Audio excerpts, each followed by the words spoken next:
Bismillahirrahmanirrahim.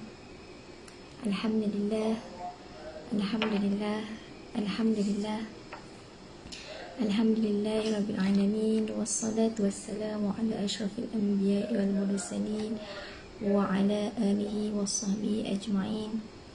Rabbi shrah li sadri wa yassir li amri wahlul 'uqdatam min lisani yafqahu qawli. Rabbi zidni ilman warzuqni fahman. Rabbi yassir wa la tu'assir, Rabbi yassir wa la tu'assir, Rabbi yassir wa la tu'assir, Rabbi yassir wa la tu'assir, Rabbil khairi ya karim, wa la hawla wa la quwwata illa billahi al-'aliyyil 'azim. Asyhadu an la ilaha illallah wahdahu la syarika lah, lahul mulku wa lahul hamdu wa huwa ala kulli syai'in qadir. Allahumma shalli ala sayyidina Muhammad wa ala alihi wa sahbihi ajma'in. Assalamualaikum warahmatullahi ta'ala wabarakatuh. Ya, selamat pagi saya ucapkan kepada semua kaum muslimin muslimat, jemaah sekalian. Semoga dipanjangkan lagi umur kita hari ini, dan semoga hari ini lebih baik daripada sekarang.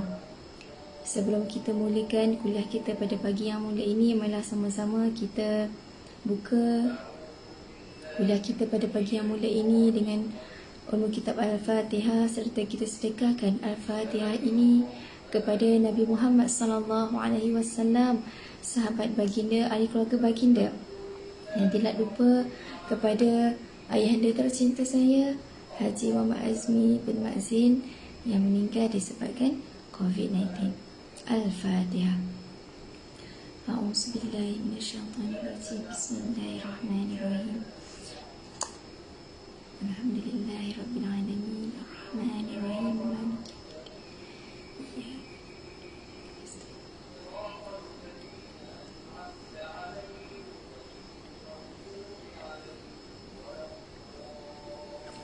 amin, amin, amin ya rabbal alamin. Semoga Al-Fatihah tadi sampai kepada arwah-arwah yang telah pergi mendahului kita. Muslimin muslimat yang dirahmati oleh Allah Subhanahu wa taala, bertemu kita pada pagi yang mulia ini, sebagaimana Nabi sebut, bertemu kita di dalam majlis ilmu yang disebut sebagai Raudatul Jannah. Dan alhamdulillah, hari ini Allah masih lagi panjangkan umur kita. Allah masih lagi memberi pada kita nikmat yang terbesar di sisi Allah Subhanahu wa taala, iaitu nikmat iman dan juga Islam. Sebagaimana Nabi sebut, antara nikmat yang terbesar di sisi Allah Subhanahu wa taala di antaranya adalah nikmat iman dan juga Islam. Kerana dengan Islam adalah agama yang diredai, kerana dengan Islam adalah agama yang diterima oleh Allah Subhanahu wa taala, dan hanya dengan Islam seseorang hamba Allah itu selamat di dunia dan juga di akhirat. Muslimin muslimat yang dirahmati oleh Allah Subhanahu wa taala, bersyukur kepada Allah Subhanahu wa taala, hari ini kita masih lagi bertemu. Saya ini banyak sikit kerja, dan alhamdulillah hari ini masih lagi kita bertemu dan diberi lagi nikmat, dan diberi lagi rezeki pada pagi yang mulia ini untuk kita bersama-sama berkongsi ilmu. Untuk kita sama-sama berkongsi ilmu. Mudah-mudahan ilmu yang kita dapat pada pagi yang mulia ini, mudah-mudahan ilmu yang kita dapat pada pagi yang mulia ini memberi pada kita salah satu asbab untuk kita masuk ke dalam syurga Allah Subhanahu wa taala. Dan mudah-mudahan ilmu yang kita dapat pagi yang mulia ini kita gunakan dan kita amalkan, dan mudah-mudahan kita sampaikan, dan kemudian mudah-mudahan asbab itu memasukkan kita ke dalam syurga Allah Subhanahu wa taala. Tuan-puan yang dirahmati oleh Allah Subhanahu wa taala, sebagaimana dalam Al-Quran Allah SWT berfirman, Inna dina indallahi Islam. Sesungguhnya agama yang diredai di sisi Allah Subhanahu wa taala hanyalah agama Islam semata-mata. Oleh itu, marilah sama-sama kita meningkatkan lagi ketakwaan kita kepada Allah Subhanahu wa taala dengan bersungguh-sungguh melaksanakan segala perintah dan meninggalkan segala larangan Allah Subhanahu wa taala. Dan mudah-mudahan kehidupan kita ini, tuan-puan, diberkati di dunia dan juga di akhirat. Jadi bersyukurlah kepada Allah kita dilahirkan sebagai seorang Islam. Jadi bersyukurlah kepada Allah kita dibesarkan sebagai Islam. Dan mudah-mudahan kita dimatikan dalam Islam, dalam keadaan husnul khatimah, dalam husnul khatimah. Sebagaimana Allah Subhanahu wa taala berfirman di dalam surah An-Nur, dalam surah An-Nur ayat yang ke-31. A'udzu billahi minasyaitonir rajim. Bismillahirrahmanirrahim. Wa tubu ilallahi jami'an ayyuhal mu'minuna la'allakum tuflihun. Mafhumnya, dan bertaubatlah kamu sekalian kepada Allah Subhanahu wa taala, wahai orang-orang yang beriman, supaya kamu menjadi orang yang berjaya. Tuan-puan yang dirahmati oleh Allah Subhanahu wa taala. Ya, dalil ini jelas menunjukkan kepada kita bahawasanya Allah jelaskan kepada kita bahawasanya, dan bertaubatlah kamu sekalian kepada Allah Subhanahu wa taala, wahai orang-orang yang beriman, supaya kamu berjaya. Perkataan berjaya di sini bukan sahaja berjaya di dunia, malah perkataan yang berjaya di sini Allah tegaskan adalah berjaya ini bermaksud apa? Berjaya di dunia dan berjaya di akhirat. Allah kata apa? Barang siapa yang nak berjaya di dunia dan di akhirat, maka bertaubatlah dia. Maka banyakkanlah bertaubat. Mudah-mudahan kita akan menjadi orang yang berjaya di dunia dan juga di akhirat. Berjaya ni maknanya apa? Kita berjaya di dunia, maknanya setiap pekerjaan yang kita buat di atas muka bumi Allah Subhanahu wa taala ini, insya-Allah bila kita orang yang sentiasa bertaubat, orang yang sentiasa istiqamah dalam ibadah kita, maka kita akan menjadi orang yang berjaya. Berjaya itu bermaksudnya apa? Berjaya menjadi isteri yang baik, berjaya menjadi pekerja yang baik, berjaya menjadi hamba yang baik. Sebagai contoh, berjaya di akhirat itu apa? Maksudnya adalah kita berjaya masuk ke dalam syurga yang Allah Subhanahu wa taala janjikan kepada kita, kepada orang-orang yang beriman. Jadi ayat ini jelas menunjukkan kepada kita untuk menjadi orang yang beriman, untuk menjadi orang yang berjaya di dunia dan akhirat, perbanyak-banyakkanlah bertaubat kepada Allah Subhanahu wa taala. Tuan-puan yang dirahmati oleh Allah Subhanahu wa taala, kalau kita tengok hari ini 31 Disember 2022, tinggal beberapa jam lagi, beberapa minit lagi, insya-Allah kita akan melangkah ke tahun yang baru, ke tahun 2023. Bila kita masuk tahun yang baru, maksudnya kat sini bila sebut tahun yang baru ni, pasti di antara kita ni ramai di antara kita ni yang ada niat yang baru, azam yang baru bila nak masuk musim yang baru ataupun tahun yang baru. Kalau kita dekat sekolah lah dulu-dulu, kita tanya anak-anak murid kita, ya, apakah azam tahun ni? Kalau kita tanya murid-murid dekat sekolah, apa azam tahun ni? Yang SPM tahun ni nak apa? Nak dapat 10A. Yang UPSR, yang PMR nak dapat apa? So ada azam masing-masing. Azamnya apa? Nak jadi pelajar yang cemerlang. Ustazah dekat sekolah, saya nak jadi pelajar yang terbaik dekat sekolah. Saya nak dapat SPM 10A, saya nak dapat UPSR 5A, saya dapat PMR 9A dan sebagainya. Sebagai contoh, kalau dekat sekolah macam tu. Tapi kalau tempat kerja, apa azam kita? Kita nak jadi seorang pekerja yang berjaya, kita nak jadi seorang pekerja yang berdisiplin, kita nak jadi seorang pekerja yang terbaik. Kita nak jadi apa lagi? Jadi kalau dekat rumah kita nak jadi seorang isteri yang baik, seorang suami yang terbaik, seorang isteri yang terbaik, seorang anak yang terbaik. So bila masuk tahun baru, pasti di antara kita banyak azam yang baru, ya. Banyak azam yang baru, banyak niat yang baru dan sebagainya.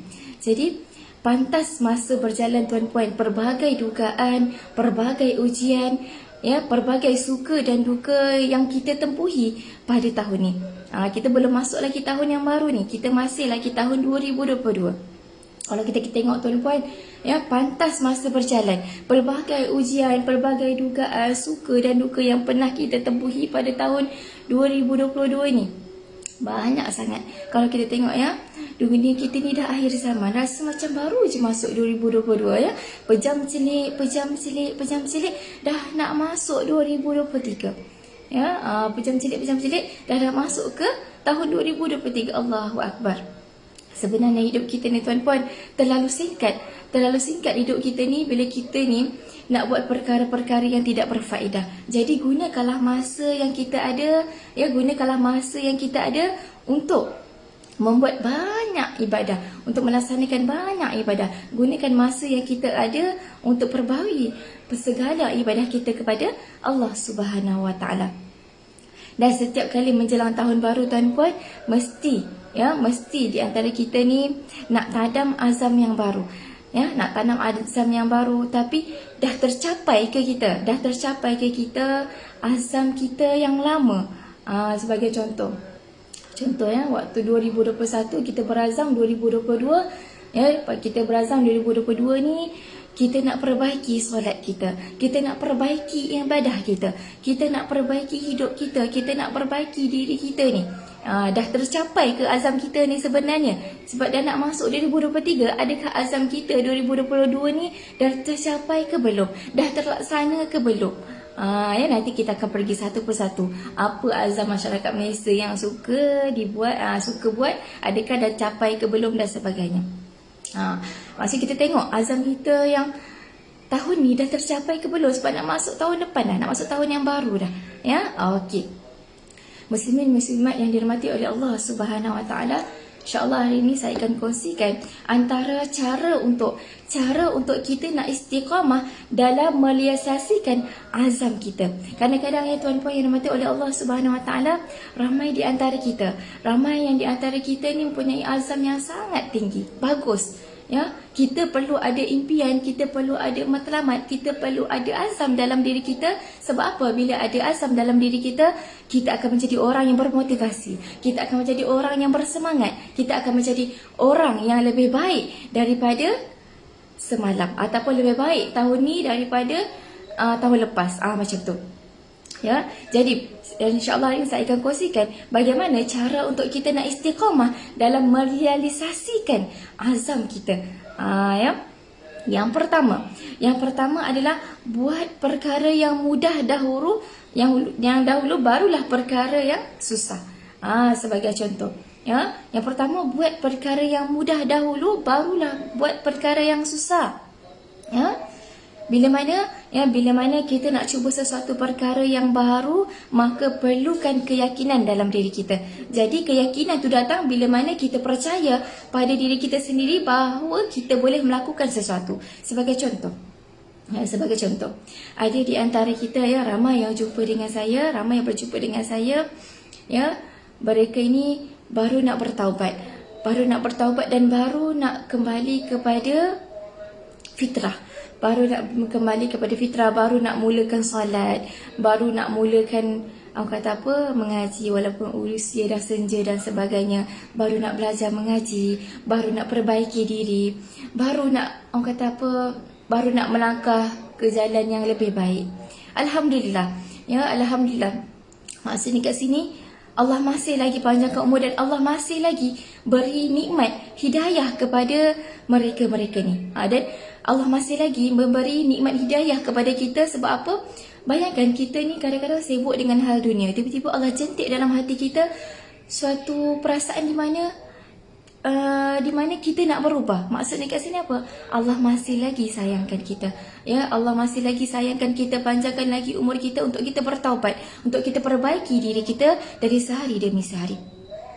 Jadi kat sini tuan-puan, bagaimana kita nak istiqamah dalam merealisasikan azam kita adalah yang pertama, buat perkara yang mudah dahulu, barulah buat perkara yang susah. Sebagai contoh, ya, ada orang yang baru dia nak mula dengan solat. Ada orang dia baru nak berjinak-jinak dengan solat. Sebab solat ni katanya adalah dia dah lama tinggalkan solat. Ataupun ada orang yang solat tapi solat dia ni macam biskut, kejap ada, kejap tak ada. Ya, kejap ada, kejap tak ada. Ada orang yang macam tu. Ya, jadi bagaimana kita nak merealisasikan azam kita yang baru ni? Ada orang ni dia nak istiqamah dalam solat dia. Ada orang ni dia nak istiqamah dalam membaca Al-Quran. Ya, okey, sebagai contoh cara bagaimana? Cara dengan cara yang first kali adalah cuba belajar mengaji sikit-sikit. Cuba belajar solat sikit-sikit. Kalau kita tak tahu, cuba kita buka YouTube. Ya, cuba kita buka YouTube. Ya, macam mana Ustaz Zaza ajar cara-cara solat. Ya, cara-cara solat, bacaan dalam solat. Kita cuba sikit-sikit. Kemudian bila kita nak solat, kita cuba dengan membaca surah-surah yang lazim. Kita cuba membaca surah-surah yang pendek. Ya, Ad-Duha ke, An-Nas ke, ya, 3 Qul dan sebagainya. Tapi bagi orang yang, contohnya bila orang tu baru nak bila jinak-jinak untuk mengaji kan, kita cuba dengan perkara yang mudah. Kata apa, kita cuba dengan perkara yang mudah dahulu, barulah perkara yang susah. Contoh ada orang ni, ada hamba Allah ni, ya, pelajar saya juga kan tuan-puan, dia ni dah berusia, ya. Ada seorang hamba Allah tu, dia dah berusia, tapi katanya waktu muda dia tak pernah mengaji. Tapi bila mungkin dia dah berusia, mungkin yalah Allah bagi hidayah pada dia kan, waktu tu dia rasa dia nak mula mengaji. Dia tengok kawan sebelah dia dah start mengaji, dia dah pandai mengaji, pandai solat dan sebagainya. Dia rasa macam terkilan kalau dia tak boleh buat perkara yang sama. Jadi bagaimana cara dia? Adalah dengan cara apa? Ya, saya ajar mengaji daripada yang mudah. Ajar mula sebutkan perkara, sebut makhraj huruf dalam Iqra tu kan. Cuba baca Iqra dahulu, a i u ta ti tu babi bu, tak apa. Ya, tak apa. Jangan rasa merendah diri. Kalau kita rasa kita ni orang yang tak boleh nak baca Al-Quran, ya, tak apa. Ya, jangan rasa merendah diri. Sebab apa? Sebab apa? Ilmu Allah tu sangat luas tuan-puan. Ilmu Allah tu sangatlah luas. Ya, kalau kita baca Iqra pun kita dapat pahala. Kita baca satu huruf pun kita dapat pahala. Ya, kita dapat pahala. Apatah lagi bila kita banyak baca Iqra, kita berusaha untuk baca Iqra lama-lama, kita baca Iqra, kita baca Muqaddam, lama-lama kita boleh baca Al-Quran. Sebab apa? Kita baca benda yang mudah dahulu. Baca benda yang mudah, yang senang dahulu. Dan mudah-mudahan bila kita sentiasa berusaha, kita akan lidah kita ni akan fasih. Lidah kita ni akan fasih untuk kita baca Al-Quran. Maksud kat sini adalah bila kita ni ada azam yang baru, cuba lakukan sesuatu tu dengan perkara yang mudah dahulu, barulah perkara yang susah. Cuba benda-benda yang mudah dahulu. Contoh bila nak baca Al-Quran, cuba baca Iqra, bacalah, sebutlah makhraj huruf, baca tajwid dan sebagainya, baca dengan bertajwid dan sebagainya. Apa guna bila kita baca Al-Quran tapi bila kita baca Al-Quran tidak bertajwid? Lebih baik kita baca Iqra dengan bertajwid daripada kita baca Al-Quran dengan sembrono je, tidak bertajwid, pandang pendek entah ke mana, ya, dengung entah ke mana dan sebagainya, ya. Jadi lebih baik kita baca dulu, kita belajar dulu tajwid sikit demi sikit, kita baca dulu makhraj huruf, kita sebut dulu huruf Al-Quran dengan betul dan sebagainya. InsyaAllah ada pahala di sisi Allah Subhanahu wa ta'ala. Itu yang pertama. Di antara cara untuk istiqomah dalam merealisasikan azam yang baru adalah dengan cara buat perkara yang mudah dahulu, barulah perkara yang susah. Itu yang pertama. Ya, kemudian yang kedua, bagaimana cara untuk kita nak istiqomah dalam merealisasikan azam kita? Yang kedua adalah dengan matlamat yang kita ada tu menghantui fikiran kita. Sebagai contoh adalah sebagai contoh apa? Maksudnya matlamat yang kita ada tu kita laksanakan dengan bersungguh-sungguh. Matlamat yang kita ada tu kita laksanakan dengan bersungguh-sungguh. Antara sebab kenapa azam tinggal azam. Maksudnya apa? Antara sebab kenapa ada orang tu dia banyak sangat azam dia. Ya, banyak sangat azam. Tak kisah kita naik banyak azam ke sikit dan sebagainya, kita ada azam tapi tak laksana pun azam kita tahun ni. Kan? Kenapa azam tinggal azam orang kata? Ialah kerana apa? Sebab apa? Sebab matlamat tu tidak menguasai jiwa dia. Maksudnya bila kita ada azam tapi kita ni tidak bersungguh-sungguh dalam melaksanakan azam kita, maka kita ibarat apa? Ibarat menyiram air ke daun keladi. Maksudnya kita tak ada apa-apa pun. Ibaratnya ada azam tapi tak buat apa-apa pun. Maksudnya tak ada apa-apa lah. Kita tak dapat apa-apa. Ibarat azam tinggal azam je. Ya. Maksudnya untuk kita nak istiqamah dalam merealisasikan azam kita yang baru ni, mestilah ada matlamat dan bersungguh-sungguh dengan azam kita yang baru. Sebagai contoh tuan-puan, kita ni nak berubah menjadi orang yang lebih baik daripada tahun lepas. Contoh esok masuk tahun yang baru. Esok masuk tahun yang baru, hari yang baru dan sebagainya kan. Jadi tanamkan azam dalam diri kita. Kalau boleh esok nak masuk tahun yang baru, hari ni kita dah ada azam dah. Kita tulis azam kita hari ni kita nak jadi apa. Apa yang kita nak pada tahun yang baru, apa yang kita nak laksanakan, apa yang kita nak realisasikan dalam azam yang baru, kita tulis. Kita tulis, kita nyatakan, barulah kita nampak azam kita tu. Ya, sebagai contoh, kita nak berubah menjadi orang yang lebih baik. Sebagai contoh, kita nak berubah jadi orang yang lebih baik, kita nak tinggalkan maksiat. Kita nak tinggalkan segala dan semua perkara-perkara yang dilarang oleh Allah Subhanahu Wa Taala. Kita nak meninggalkan semua perkara yang diharamkan oleh Allah Subhanahu Wa Taala. Maksud kat sini kita nak berubah menjadi orang yang lebih baik. Kita nak berubah menjadi orang yang lebih baik. Kita nak berubah menjadi hamba Allah yang lebih baik. Ya, kita nak berubah menjadi hamba Allah yang lebih baik.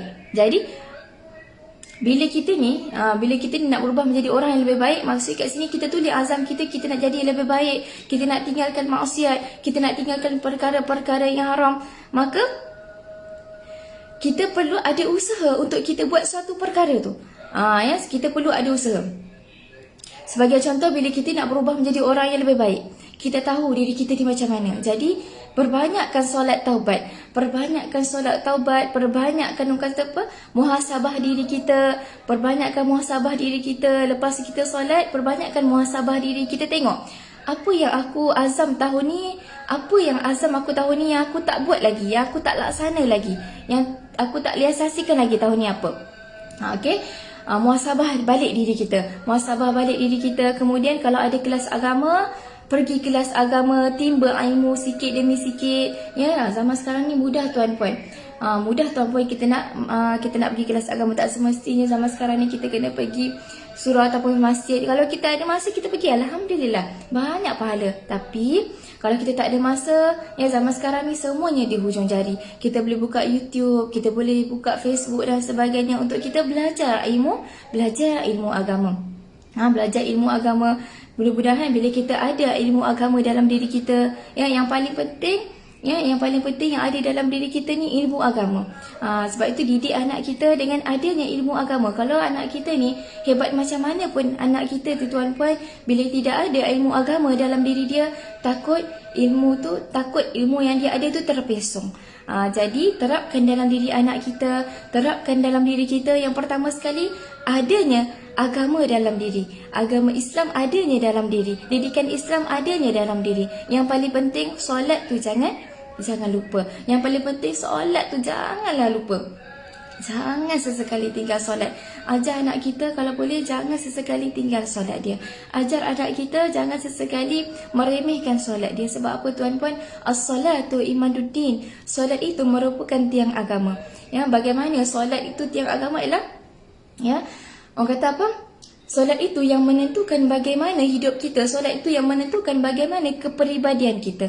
Kalau kita nak anak kita anak yang baik, maka jagalah solat dia. Kalau kita nak suami kita jadi suami yang baik, maka jagalah solat dia. Suruhlah dia jaga solat dia. Kalau kita nak jadi orang yang baik, hamba Allah yang baik, maka jagalah solat kita. Ya, dalam hidup kita ni tuan-puan, apa yang kita buat sekalipun, yang pertama sekali, solat tu jangan lupa. Kita sibuk macam mana sekalipun, ya, kerja kita dekat office tu terlampau banyak sangat. Orang kata kita ni busy mengalahkan Perdana Menteri lah kan, kata kan. Walaupun kita ni busy macam mana sekalipun, solat tu janganlah lupa. Ya, jangan sekali kita remehkan solat kita, jangan sekali kita tinggalkan solat kita. Sebab apa? Solat itu yang menentukan bagaimana kehidupan kita hari tu. Ya, kalau kita ni tuan-puan, sebagai contoh, kita ni lambat, orang yang sering meremehkan solat, sering melambatkan solat, maka lambatlah rezeki itu datang pada kita.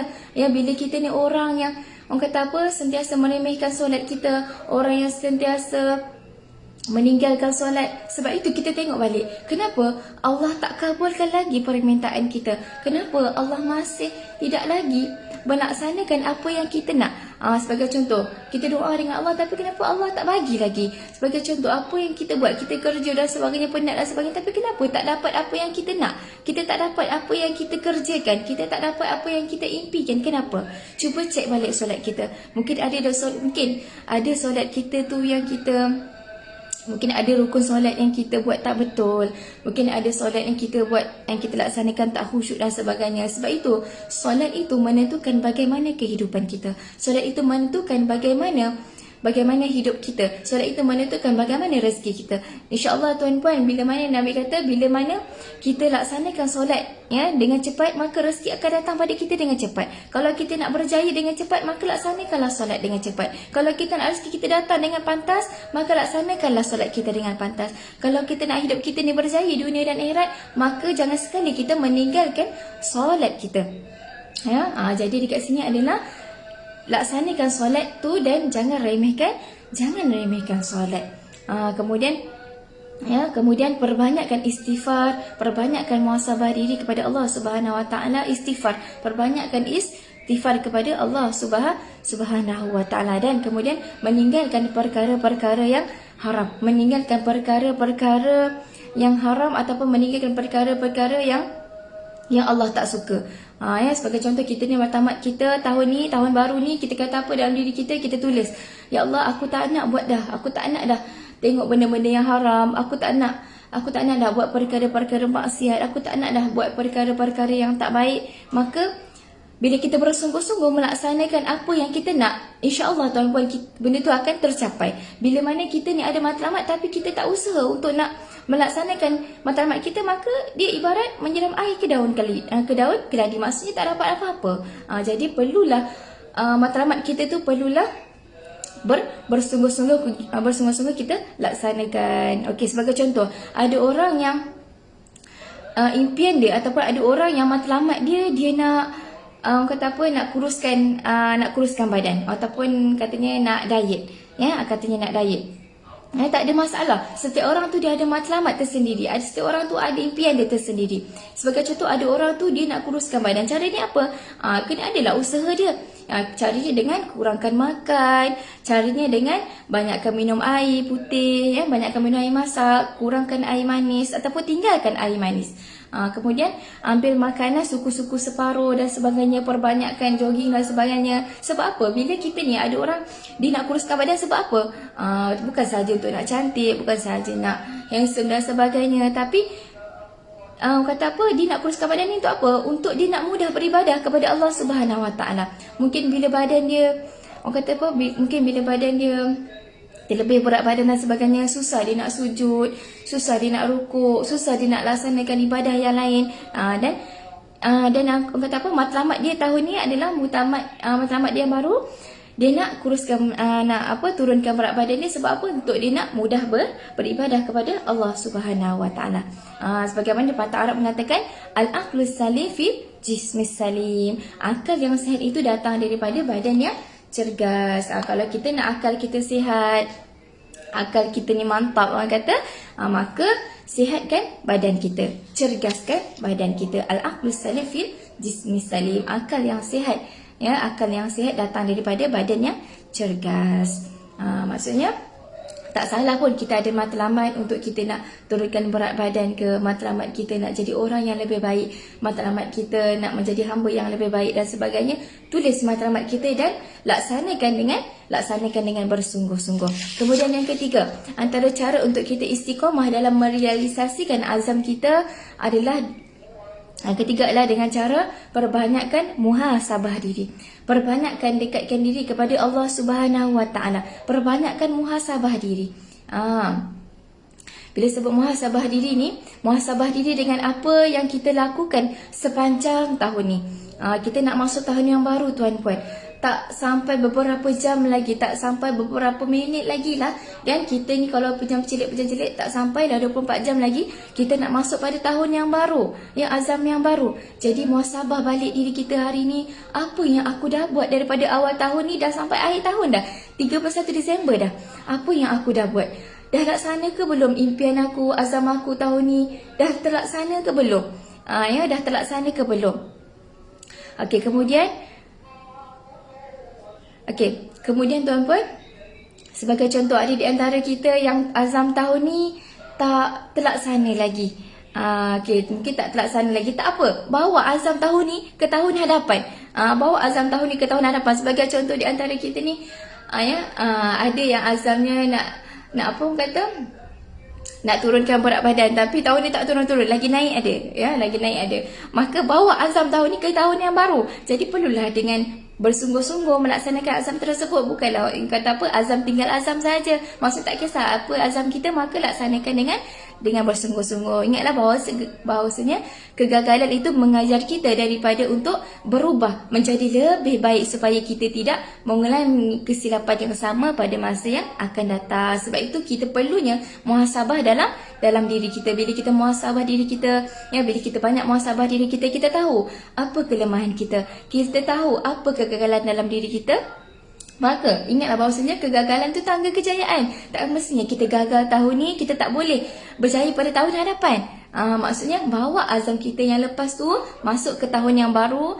Kita ada azam yang baru, niat yang baru, jadi orang yang baru, betul-betul nak laksanakan azam kita. Tak kisah apa pun azam kita, ya. Sebagai contoh, ya, jika kita rasa diri kita ni sangat jauh daripada Allah Subhanahu Wa Taala, maka kembalilah kepada Allah Subhanahu Wa Taala. Lepas solat subuh, ya, lepas solat subuh, lepas solat zuhur ke, tak kira solat apa pun, lepas solat, ya, cuba istighfar dan cuba, ya, hari ni cuba istighfar, ya, banyakkan istighfar dan cuba muhasabah diri balik. Ya Allah, esok dah nak masuk hari yang baru, azam yang baru. Aku nak jadi orang yang baik, aku nak jadi hamba yang lebih baik. Kalau kita seorang isteri, aku nak jadi seorang isteri yang lebih baik. Kalau kita seorang anak, kita niat, ya Allah, aku nak jadi anak yang lebih baik. Kalau kita, ya, seorang pekerja, niat, ya Allah, aku nak jadi seorang pekerja yang lebih baik, aku nak jadi seorang pekerja yang terbaik dan sebagainya. Ya, niat dalam diri kita dan tanam azam tu dengan bersungguh-sungguh.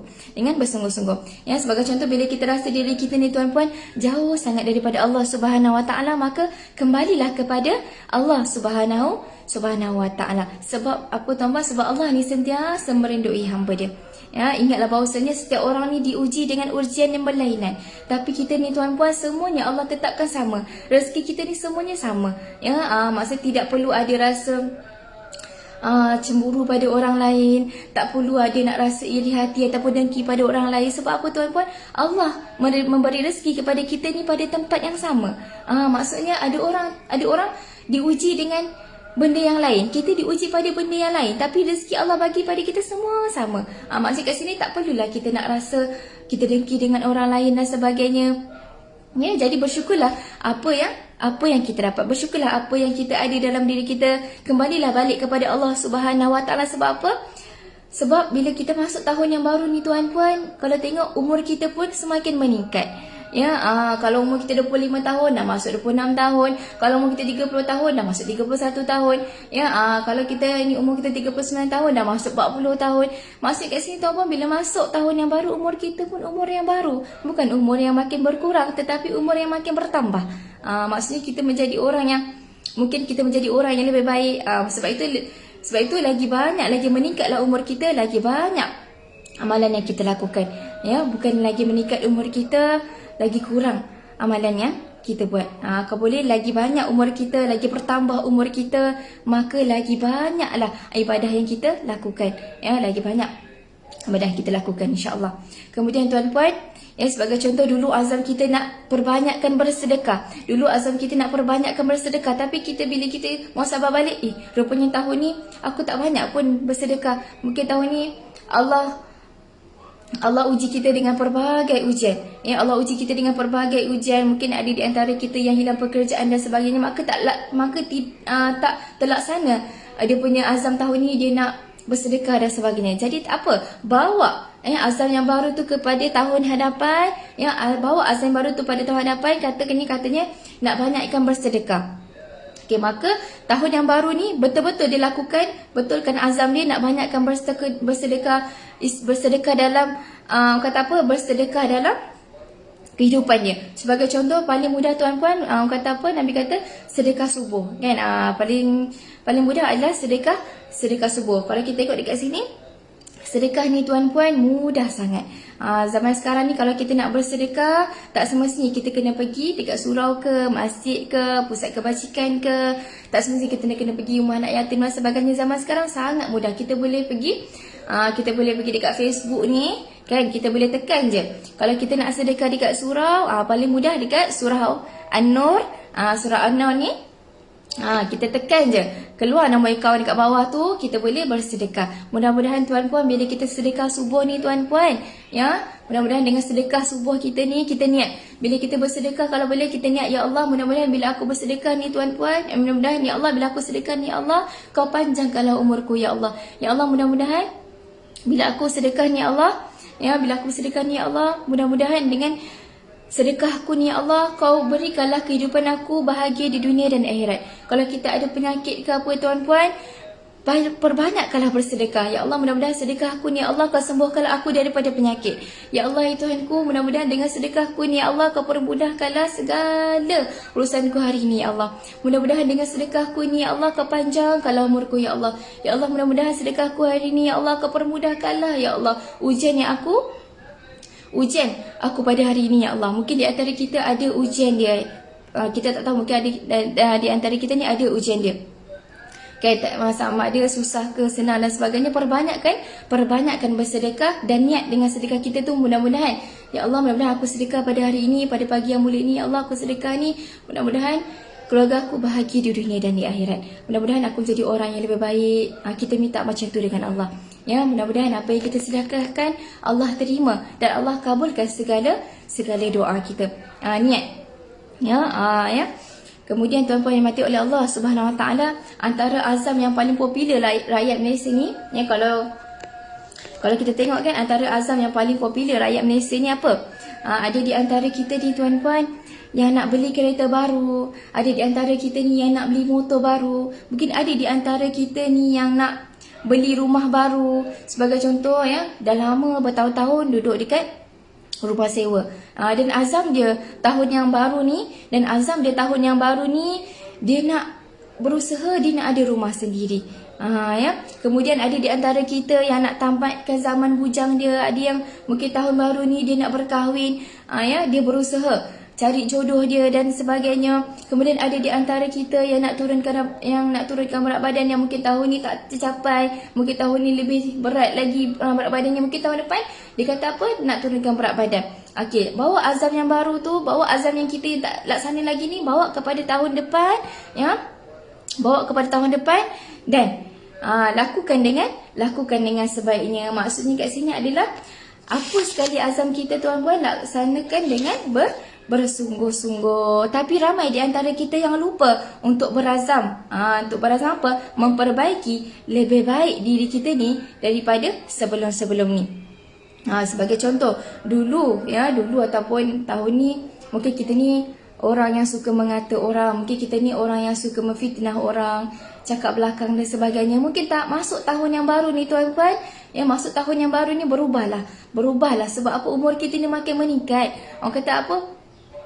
Kubur tu sentiasa memanggil. Kita tak tahu bila mati kita. Kita tak tahu bila ajal menjemput dan sebagainya. Bila masuk tahun yang baru ni, perbaiki diri kita untuk tinggalkan benda-benda maksiat, untuk tinggalkan benda-benda yang tak baik yang pernah kita lakukan. Tinggalkan. Kalau kita rasa diri kita ni tahun ni banyak fitnah orang, banyak mengata orang, ya, banyak cakap belakang, ya, banyak buat benda-benda yang tak baik, banyak tinggal solat dan sebagainya.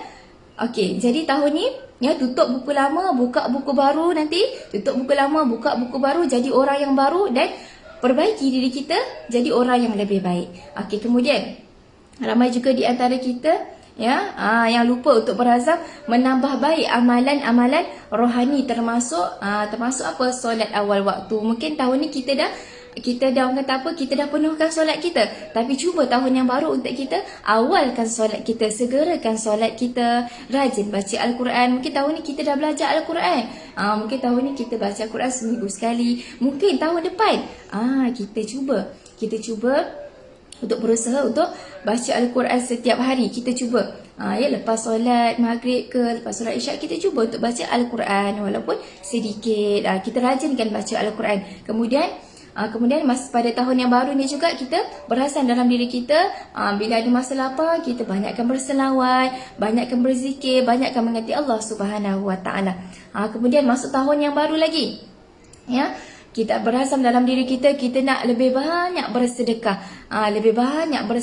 Kita tolong orang yang lebih susah daripada kita, kita menolong orang yang lebih susah daripada kita. Kemudian kita membanyakkan baca baca buku yang bermanfaat. Kalau zaman sekarang ni orang dah kurang dah baca buku. Okay, tak apa, tapi kita buka telefon ni kalau boleh kita berazam untuk kita baca benda-benda yang bermanfaat. Tinggalkan benda-benda yang lara tu, tinggalkan. Kalau kita scroll-scroll nampak benda-benda yang lara, tinggalkan. Tinggalkan. Jangan tengok benda-benda yang lara. Sebab azam kita yang baru adalah tahun yang baru, azam yang baru, diri yang baru. Aku tak nak tengok benda-benda yang tak baik. Aku tak nak baca-baca benda yang tak baik. Aku nak baca benda yang positif, yang boleh meningkatkan diri kita ni, ketakwaan kita kepada Allah Subhanahu Wa Taala. Baca benda yang bermanfaat. Kemudian pada azam yang baru ni, pada tahun yang baru ni, luangkan masa kita bersama keluarga. Dulu kita ni sibuk sangat dengan kerja, sibuk sangat dengan kawan-kawan, sampai waktu dengan keluarga ni tak ada. Jadi bila kita masuk tahun baru ni, berazam dalam diri kita, aku nak luangkan masa ni pada keluarga. Ada masa, luangkan bersama keluarga. Ingatlah bahawasanya bila kita susah macam mana pun sekali tuan-puan, ya, bukan kawan yang akan tolong kita, tapi keluarga kita yang akan tolong kita. Silat-silat bini kita yang akan sentiasa dengan kita, suami kita yang sentiasa ada dengan kita. Yang kita sentiasa, sebelum ni kita sedang sibuk dengan kawan-kawan. Adakah kawan tu yang akan tolong kita bila kita susah? Tidak. Orang yang sentiasa berada dengan kita lah yang akan sentiasa menolong kita. Ya. Kemudian yang terakhir sekali, perbanyakkan bersyukur kepada Allah Subhanahu Wa Taala. Azam yang baru ni, ya, tahun yang baru ni, perbanyakkan bersyukur kepada Allah Subhanahu Wa Taala. Pelbagai nikmat Allah berikan kepada kita. Jadi kita ni dah masuk akhir tahun dah. Ya, tengok balik apa yang dah kita buat, apa yang belum terlaksana lagi azam kita tahun ni. Ya, maka bersyukurlah apa yang dah kita dapat. Bersyukurlah apa yang Allah kurniakan kepada kita. Mungkin tahun ni ada yang orang yang dah berkahwin. Mungkin tahun ni ada orang yang dah dikurniakan anak. Mungkin tahun ni ada orang yang dapat pekerjaan. Mungkin tahun ni apa tuan-puan?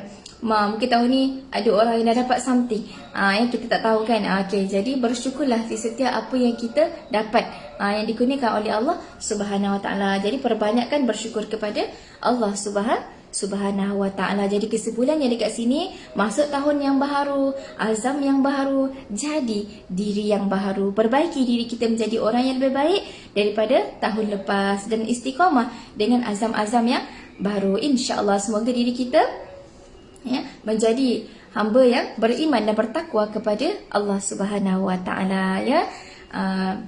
Dan tidak terlambat lagi untuk saya mengucapkan selamat tahun baru, ya. Selamat tahun baru, semoga diri kita ni lebih baik, ya. Tahun baru ni tutup buku lama, buka buku baru, dan semoga kita menjadi orang yang lebih baik daripada tahun-tahun yang sebelum ni, insya-Allah. Yang baik itu datang daripada Allah dan yang kurang itu datang daripada diri saya sendiri. Kita tutup majlis kita dengan tasbih kifarah dan suratul As. Bismillahirrahmanirrahim.